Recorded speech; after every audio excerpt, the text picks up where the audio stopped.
生笑甲人创治嘛，唔通伤过超过。进前警察接到民众报案，讲一个查某人互人压入去一只免路的车内底。警察查准讲这是压人掠人的案件，唔敢结外外，赶紧调附近的监视器电眼，随找到一间汽车旅馆要来救人。发觉讲原来这是乌龙隧道，原来是这个查某囡仔伊生日，朋友计划假先掠人，要替伊做生日。无想到警察一个到现场，甲规个包厢拢围起来，代志愈改遮严重，内底查甫查某赶紧甲警察回甲陪。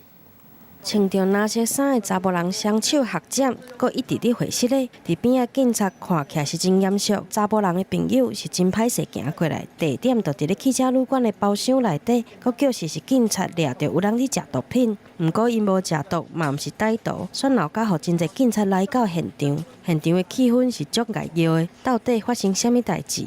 是警察来，我们才知道这件事情。他们只是单纯庆生而已。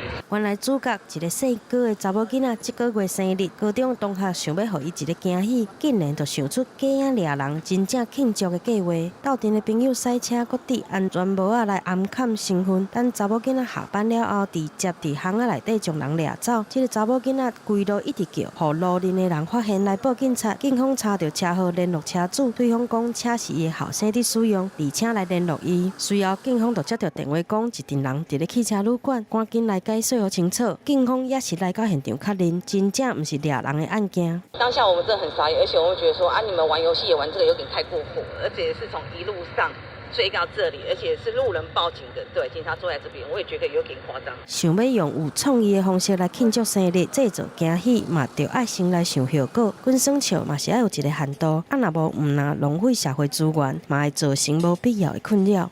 记者综合报道。